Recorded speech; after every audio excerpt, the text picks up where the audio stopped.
హైదరాబాద్ నడిబొడ్డున ఓ lady don ను సామాన్యులు పట్టించుకోలేదు. కానీ పోలీసులు మాత్రం ఈ గంజాయి డాన్ ను పట్టుకునేందుకు ఎన్నో నెలలు ప్లాన్ చేశారు. చివరకు ఈ చికిత చిక్కింది. లేడీ డాన్ అంటే ఏదో సింపుల్ దుకాణం అనుకోకండి. తన మనుషులు గంజాయి అమ్ముతుంటే పోలీసులు పట్టుకున్నారు. అంతే, ఏకంగా ఎక్సైజ్ పోలీస్ స్టేషన్ మీదనే దాడి చేసి వారిని విడిపించకపోయింది. మామూలుగా కానిస్టేబుల్ మీద చేయితేనే చింతపండు చేస్తారు పోలీసులు.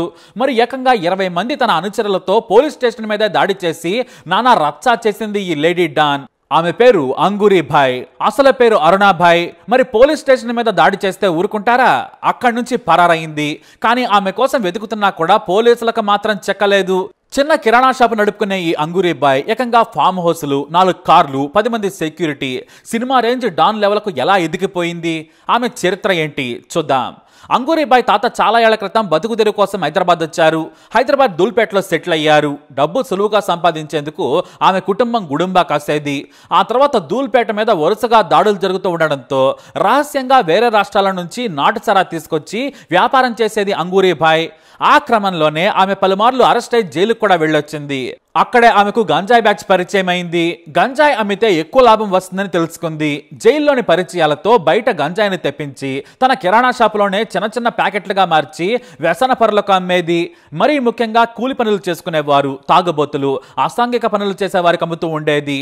ఇక ఆ తర్వాత చిన్నగా స్టూడెంట్స్ కూడా ఈ అంగూరీబాయ్ దగ్గర గంజాయి ఉంటుందని తెలిసింది. దీంతో అమ్మకాల జోరు పెంచేసింది. 2017లో మెల్లిగా కిరాణా షాపు నుంచి తన తమ్ముళ్ళు చెల్లెళ్ళకై ప్యాకెట్లు ఇచ్చి సిటీలో అమ్మించడం మొదలుపెట్టింది. ఒకప్పుడు కేజీ గంజాయి అమ్మే అంగూరీబాయ్ రోజుకి 5 కేజీలు అమ్మే వరకు వెళ్లిపోయింది. అయితే ఓసారి స్టూడెంట్ గంజాయి తీసుకుంటూ పోలీసులకు దొరికాడు. అతను విచారిస్తే అంగూరీబాయ్ అడ్రస్ తెలిసింది. పోలీసులు నిఘా పెట్టడమే కాదు, కొంతమంది గంజాయి కొంటుండగా రెడ్ హ్యాండెడ్ గా పట్టుకున్నారు. దీంతో ఆమె ఇంట్లో వెతకగా 1/2 కిలో గంజాయి దొరికింది. అయితే అది తక్కువ దొరకడంతో ఆమెకు వెంటనే బెయిల్ కూడా దొరికింది. కానీ లొకేషన్ మార్చేసింది అంగూరీబాయ్. దూల్పేటలోని మరో ఇంట్లో గంజాయి దాచిపెట్టి అమ్మడం మొదలుపెట్టింది. కానీ పోలీసులు ఓ పక్క అంగూరీబాయ్ నిఘా పెట్టగా ఆమె తన అనుచరులతో అమ్మిస్తున్నట్లు గుర్తించారు. ఒకేసారి ఆమె మనుషులందరినీ కూడా పట్టుకున్నారు నాటి దూల్పేట్ పోలీస్ అధికారి నవీన్ కుమార్. ఆమె ఫ్యామిలీ మొత్తం గంజాయి అమ్ముతూ పోలీసులకు చిక్కింది.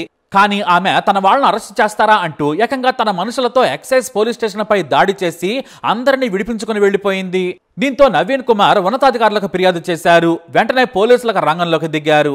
దూల్పేట మొత్తం ఉరికించుకుంటూ కొట్టి అందరినీ 24 గంటల్లోనే అరెస్ట్ చేశారు పోలీసులు. ఆ తర్వాత మళ్లీ బెయిల్ మీద బయటకు వచ్చింది అంగూరీబాయ్. కానీ అప్పటి నుంచి పోలీసుల రాడార్ నుంచి మిస్ అయింది. ఆమె గ్యాంగ్లో మొత్తం బంధువులే. దూల్పేట, మంగళహాట్ పోలీసులు తనపై నిఘా పెట్టారని ఆరాంఘర్కు మకా మార్చింది అంగూరీబాయ్. తన దగ్గరి బంధువును రైట్ హ్యాండ్ గా చేసుకుంది. ఆమె కూడా ఓ లేడీ. ఆమె మీద కూడా 20 కేసులున్నాయి. తన ఫ్యామిలీ మొత్తాన్ని గంజాయి బిజినెస్ లోకి దించేసింది. రోజుకు 10 కిలోల గంజాయి అమ్మే రేంజ్ నుంచి ఏకంగా వేరే రాష్ట్రాలకు కూడా సప్లై చేసేంతగా ఎదిగింది. కానీ పోలీసులకు మాత్రం దొరకలేదు. అయితే ఉన్నతాధికారులకు లంచాలు ఇచ్చేదట. ముందే పోలీస్ వ్యూహాలను తెలుసుకోవడానికి వారికి లక్షలు చేతులు పెట్టేదట. కింది స్థాయి పోలీసుల నుంచి ఉన్నతాధికారుల వరకు లంచాలిచ్చి తప్పించుకుని తిరుగుతుంది అంగూరీబాయ్. గంజాయి వ్యాపారం డిమాండ్ పెరిగింది. హైదరాబాద్ లో స్టూడెంట్స్ నుంచి సినిమా వాళ్ళ వరకు తెగ పీల్చేస్తున్నారు. దీంతో ఏకంగా ఒడిశా రైతులు, ఏపీలోని ఏజెన్సీ ప్రాంతాల్లో రైతులతో పరిచయాలు పెంచుకుంది లేడీ డాన్. ఏకంగా పెట్టుబడి సాయం ముందే ఇచ్చేది. ఆ పంటను కూడా తనకే అమ్మాలని అగ్రిమెంట్ చేసుకునేది. అలా గంజాయి వ్యవసాయం చేయించడం మొదలుపెట్టింది. చిల్లరగా కిరాణా షాపులో ప్యాకెట్లు అమ్ముకునే స్థాయి నుంచి డాన్ రేంజ్కి ఎదిగింది. హోల్సేల్ వ్యాపారం మొదలుపెట్టింది. ఇందుకోసం నమ్మకమైన తన బంధువులనే నియమించుకుంది. ఒక పెద్ద నెట్వర్క్ను ఏర్పాటు చేసుకుంది. తన తమ్ముళ్ళు, చెల్లెళ్ళు, కొడుకులు ఇలా 25 మందితో నెట్వర్క్ ఏర్పాటు చేసింది. వాళ్ళు కూడా హోల్సేల్ గానే అమ్మేవారు. ఒకేసారి డబ్బు తీసుకుని గంజాయిని ఇచ్చేసేవారు. తాము నమ్మిన వారిని మాత్రమే వారు కలుసుకునేవారు. అది కూడా కోడ్ భాషలో. అలా మాట్లాడుకుని గంజాయి అమ్మకాలు పెంచుకున్నారు. వీటన్నింటికీ కర్త, కర్మ, క్రియ అంగూరీబాయే. సరుకు తేవడమే కాదు, అమ్మటం కూడా ఓ కళ అంటూ తన వారికి ట్రైనింగ్ కూడా ఇచ్చింది. కొన్ని సొంత వాహనాలతో పాటు ప్రైవేట్ వాహనాల్లో హైదరాబాద్కు సరుకు తెప్పించుకునేది. ఆ తర్వాత మహారాష్ట్ర సహా ఇతర ప్రాంతాల నుంచి ఆర్డర్స్ వస్తే పంపించేది. ఆమె కోసం సిన్సియర్గా ప్రయత్నించే అధికారులు మాత్రం పట్టు వదలకుండా వేటాడటం మొదలుపెట్టారు. కానీ ఉన్నతాధికారుల నుంచే పోలీసుల ఆపరేషన్ గురించి తెలుసుకుని తప్పించుకునేది. ఆమె స్టైల్ ఏంటంటే ఫోన్ వాడదు, కేవలం తన బంధువుల్లో కూడా ముగ్గురితోనే మాట్లాడుతుంది. కానీ మాట్లాడేది ఒక ప్రాంతంలో, నివసించేది మరో ప్రాంతంలో. దీంతో ఎవరికి కూడా ఆమె ఎక్కడ ఉందో తెలిసేది కాదు. చిక్కినట్టే చిక్కి తప్పించుకునేది. కరోనా తర్వాత గంజాయి వ్యాపారాన్ని పతాక స్థాయికి తీసుకెళ్లింది. కోటాను కోట్లు సంపాదించింది అంగూరీబాయ్. హైదరాబాద్ శివార్లలో ఫామ్ హౌస్లు కొనుక్కుంది. పదుల సంఖ్యలో కార్లు. ఒకటేంటి, తన బంధువులందరినీ కూడా ధనవంతులను చేసి పారేసింది. కానీ సమాజాన్ని నాశనం చేసింది. అయితే హైదరాబాద్లో ఎక్కడ గంజాయి దొరికినా దాని ఆనవాళ్లు, వేర్లు మొత్తం అంగూరీబాయ్ గ్యాంగ్కే వెళ్లడం పోలీసులు గమనించారు. తెలంగాణ సీఎంగా రేవంత్ రెడ్డి వచ్చిన తర్వాత డ్రగ్స్ గంజాయిపై ఉక్కుపాదం మోపాలని ఆదేశాలు జారీ చేయడంతో అంగూరీబాయ్ని కంట్రోల్ చేస్తే తప్ప గంజాయి సరఫరా ఆగదని అర్థం చేసుకున్నారు. ఆమె కోసం ఎస్టీఎఫ్, ఎక్సైజ్ పోలీసులు జాయింట్ ఆపరేషన్ మొదలుపెట్టారు. ఒకటి కాదు, రెండు కాదు, 8 నెలల పాటు ఆపరేషన్ కొనసాగింది. ఈలోపు ఏపీ నుంచి అంగూరీబాయ్కి సరికొస్తుందని తెలుసుకుని అన్ని వైపులను బ్లాక్ చేశారు పోలీసులు. 100 కిలోల గంజాయిని సిటీకి రాకముందే పట్టుకున్నారు. కానీ 100 రోడ్ల నుంచి గంజాయిని తెప్పించడం ఆమెకు మాత్రమే సాధ్యమైంది. దీంతో అంగూరీబాయ్ చుట్టూ ఉన్న వారి మీద నిఘా పెట్టారు పోలీసులు. వారిని అరెస్టు చేయకుండా వెంటాడటం మొదలు పెట్టారు. చివరకు కార్వాన్ ప్రాంతంలో ఓ మామూలు ఇంట్లో సాధారణ స్త్రీలను నక్కిందని పోలీసులు గుర్తించారు. సాధారణ డ్రెస్ లో ఉంటూ తక్కువ మందిని కలుసుకునేది. పోలీసులు 100 ఇళ్ల మీద నిఘా పెట్టిన తర్వాత ఆచూకీ తెలిసింది. అయితే అది చిన్న ఇల్లు అయినా సరే 100 సంఖ్యలో సీసీ కెమెరాలు ఉన్నాయి. కుక్కలు కూడా ఉన్నాయి. బాడీ గార్డ్స్ కూడా అడుగుకొకరున్నారు. అంగూరీబాయ్ ఉన్న కాలనీకి కొత్త వాళ్ళు వెళ్తే చాలు వెంటనే పసిగట్టేస్తారు. పోలీసులను డౌట్ వస్తే అంగూరీబాయ్ అక్కడి నుంచి జారుకుంటోంది. 100 మంది పోలీసులు, ఎక్సైజ్ సిబ్బందితో నిఘా పెట్టారు.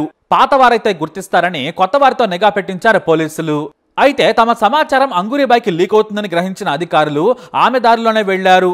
బయటకి ఒక ఆపరేషన్ చేపట్టి లోలోన నమ్మకమైన టీంతో మరో ఆపరేషన్ చేపట్టారు. ఇలా 2 రకాలుగా వ్యూహాత్మకంగా నిఘా పెట్టారు పోలీసులు. కాలనీల్లో వ్యాపారం చేస్తున్నట్లు తిరుగుతూ నిఘా పెట్టారు. చివరకు ఎంతో రెక్కి నిర్వహిస్తే ఓ ఇంట్లో ఉన్నట్లు పక్కాగా సమాచారం తెలుసుకున్నారు. ముందుగా మఫ్తీలో ఉన్న పోలీసులు ఆమె ఇంటి మీద దాడి చేశారు. ఆ వెంటనే బయట మరో టీం కాపు కాసింది. పోలీసులు చేరుకునేసరికి ఇంట్లోనే ఉంది అంగూరీబాయ్. కానీ పని మనిషిలా డ్రామాలాడుతూ తప్పించుకోవాలని చూసింది. కానీ పోలీసులు ఆమెను పట్టుకుని డిసెంబర్ 12, 2024 మీడియా ముందు ప్రవేశపెట్టారు. అయితే అనామకుల పేర్ల మీద ఉన్న సిమ్లను వాడుతూ పోలీసులకు దొరకకుండా తప్పించుకుంది. ఆమె మార్కెట్ను, నెట్వర్క్ మొత్తాన్ని క్లోజ్ చేశారు పోలీసులు. అంగూరీబాయ్ అరెస్ట్ అయిన తర్వాత ఓల్డ్ సిటీ చుట్టుపక్కల ప్రాంతాల్లో 90% గంజాయి అమ్మకాలు తగ్గాయంటే అంగూరీబాయ్ నెట్వర్క్ ఎలా ఉందో అర్థం చేసుకోవచ్చు. అంతేకాదు హైదరాబాద్ నగరంలో గంజాయి ఎక్కువగా దిగుమతి చేసుకుని హోల్సేల్గా అమ్మింది కూడా ఆమె. దీంతో సగం మేర తగ్గింది. కానీ ఇతర ప్రాంతాలు, మరీ ముఖ్యంగా ఏపీ నుంచి తీసుకొచ్చి ఇంకా అమ్ముతున్నారు నేరస్తులు. వారిని పట్టుకునేందుకు మొత్తం 42 బృందాలు ఇప్పుడు తెలంగాణలో పనిచేస్తున్నాయి. కానీ అంగూరీబాయ్ మాత్రం రోజు 500 రూపాయల సంపాదనతో జీవితాన్ని నడుపుకునే స్థాయి నుంచి 150 కోట్ల రూపాయల వరకు ఆస్తులు పోగేసింది. గంజాయిని తాను తెచ్చిన ధర కంటే 1000 రెట్లు ఎక్కువ ధర కమ్మి లాభాలు గడించింది. బయట వారైతే ఎక్కువ కమిషన్ ఇవ్వాల్సి వస్తుందని తన వారితోనే నియమించుకొని స్పెషల్ నెట్వర్క్ ఏర్పాటు చేసుకుంది. మొత్తానికి ఆమె నెట్వర్క్ను క్లోజ్ చేశారు పోలీసులు. ఇక ఆమెకు బెయిల్ కూడా రాకుండా జాగ్రత్తలు తీసుకున్నారు. ఒకవేళ బెయిల్ మీద బయటకు వచ్చినా మళ్లీ లోపలేసేందుకు సిద్ధంగా ఉన్నారు. ఎందుకంటే అంతకు ముందే 10 కేసుల్లో తప్పించుకు తిరుగుతుంది అంగూరీబాయ్. మొత్తం 25 కేసులు ఆమె మీద ఉన్నాయి. అలా సిటీ మొత్తానికి గంజాయి సరఫరాదారుగా ఉన్న లేడీ డాన్ అంగూరీబాయ్ని మూసేశారు పోలీసులు. మరి ఈ లేడీ డాన్ గురించి మీ అభిప్రాయాన్ని కమెంట్ ద్వారా తెలియజేయండి. ఈ వీడియో అప్డేట్స్ కోసం మా ఛానల్ ఫాలో అవ్వండి. అలాగే తప్పకుండా సబ్స్క్రైబ్ చేసుకోండి.